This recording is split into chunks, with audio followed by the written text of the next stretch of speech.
Hey YouTubers, I just got back from the courthouse. I'm a court-appointed special advocate. It's the CASA program where I advocate for kids who are in the system, juveniles. I report to their lawyers, and their lawyers go and advocate to the judge for them what's in their best interest. So I basically visit them and get to know them. It's great. But, so I don't spend all my time on YouTube. I volunteer. I do a lot of things. I actually have my plate kind of full, and I do this a little bit in my spare time.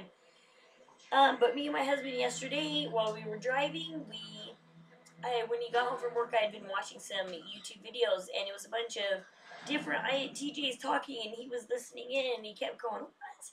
Because these people were telling them, well, I'm an INTJ, and this is what I do, and we were kind of laughing about it, going, no, they're not an INTJ, they need to retake the test,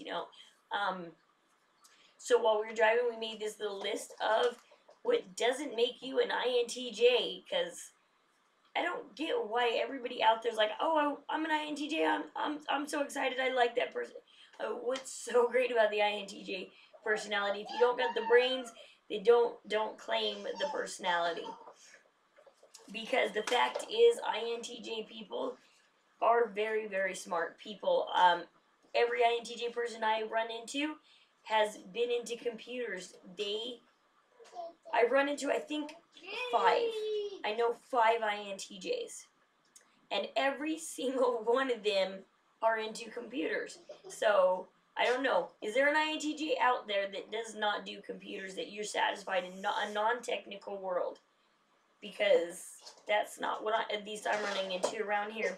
Well, anyways, first of all, things that do not make you an INTJ: daydreaming. Just because you daydream does not make you an INTJ. Daydreaming is a human thing. Humans do it. I do it while I'm reading books. If the storyline doesn't pull me in enough, my mind sidetracks, and pretty soon I've read 2 pages and I don't even know what those 2 pages are about. Daydreaming just happens. Just because you avoid people doesn't mean you're an INTJ. INTJs don't avoid people. My INTJ husband and all the INTJs he hang out with, they don't avoid people. Usually they only attract other INTJ people, and me, of course, because somehow I keep running into them and they like me, even though ESFJs are supposed to be annoying to them. But hey, maybe during the 12 years I've been with Dawn, I've learned how to act around INTJs, and I respect them, so we don't have any of the problems. So just because you avoid people, there are 7 other introvert personalities out there, and there are some extroverts that avoid people. I was actually riding the bus today from the courthouse, and I was thinking as I was riding, if I read my book, I'll look like an introvert, and maybe I can trap somebody into talking because I'll look like an introvert. They'll sit next to me because they think, oh, I won't have to talk to her because she's introvert. She's got her nose stuck in a book, and she's not going to pay attention to anybody around her. So you sit next to me, I close the book, and I'm like, what's up? How you doing? And then they're like, oh, crap, she trapped me. Yes, you got trapped by an ESFJ. So don't say that somebody on the bus is reading books because they're avoiding people, that they're an introvert. Could be a high extrovert trying to trap you. Just because you like ninjas, Star Trek, Lord of the Rings, etc., this does not mean you're an INTJ. I am an ESFJ. I love every superhero almost out there, minus Superman. I'm not really a huge fan of Superman. And I know I'm going to upset some people when I say this, but I can't really get into the Thor movies either. But, huge fan of Iron Man. Love Iron Man. But just because you are into this geek stuff, it just makes you awesome and cool. Does not make you an INTJ. Just because you're confident, just because you're rude, just because you think you're better than people, you need to see a psychologist, because you just could be narcissistic. You're not an INTJ just because you're like that. You're conceited. Okay, that doesn't mean you're an INTJ. My sister's far from an INTJ, and she's one of the most conceited people I've ever met. If she ever watched this video, she wouldn't be happy. Sheldon Cooper, let's talk about that, because everybody's like, is he an INTJ or not? Just because he has brains Doesn't mean he's an INTJ. INTJs have brains, but they're not the only personality type out there that has brains. ENTJs have brains too.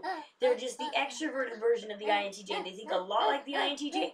They're just extroverted. You know what? Sheldon Cooper actually needs friends. And so there's a chance he's a low I or an E because he needs to be, but he could be an INTJ. But also remember when you watch those shows, drama sells. That's what sells. So don't sit there and think, oh, I'm like him, so I must be or I'm not, I need to be more like that if I'm no, drama sells. Sheldon Cooper, I would love to meet if there's a real person like that in this world because I don't really think there's and I think that somebody honestly that acts like him, even though I love Big Bang Theory, he's my favorite character. If I ever met him in real life, I was Penny or somebody, I would walk out of that room and not walk back in. I, as an ESFJ, would be so hurt by his inconceitedness, his I'd be gone. So that does not make you. And so I asked my INTJ husband, I said, so what makes an INTJ? What makes the way you think is the only thing he can these INTJ people are very smart people, very well mannered, and you could tell them by the way they dress also.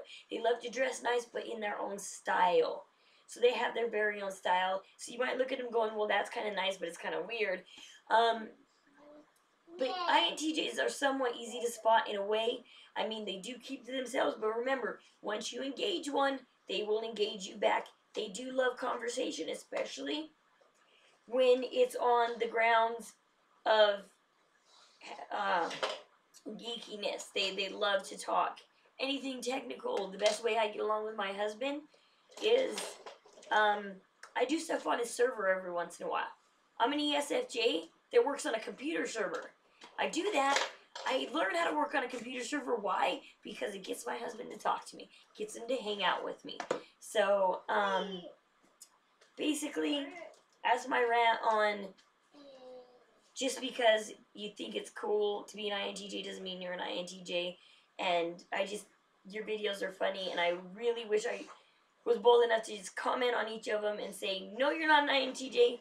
Go retake that test, because an INTJ. Plus, one other fact about an INTJ, if they don't care, if you're on there, you're talking about, well, as INTJ people, we avoid people, we don't care about people, we don't care about their opinions.